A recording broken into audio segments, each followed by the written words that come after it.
حضرت ابن عباس سے روایت ہے کہ رسول کریم صلی اللہ علیہ وآلہ وسلم نے فرمایا، وہ شخص ہم میں سے نہیں جو ہمارے چھوٹوں پر رحم نہ کرے اور بھلائی کا حکم نہ دے اور برائی سے منع نہ کرے۔ گویا یہ ایک طرح کی بشارت ہے کہ جو شخص بوڑھوں کا احترام کرتا ہے، اللہ تعالیٰ اسے بھی اتنی عمر عطا کرتا ہے کہ وہ بڑھاپے تک پہنچے اور اس کا ثمر اس کو ملے، یعنی جب وہ بوڑھا ہو تو لوگ اس کی تعظیم کریں۔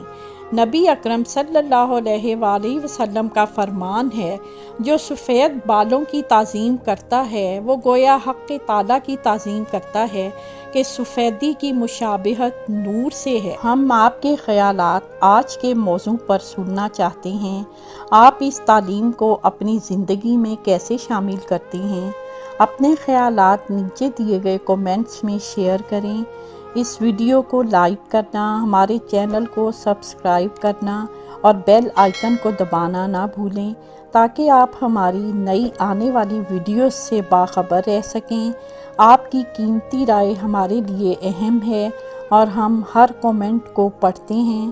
اس ویڈیو کو دیکھنے کا شکریہ۔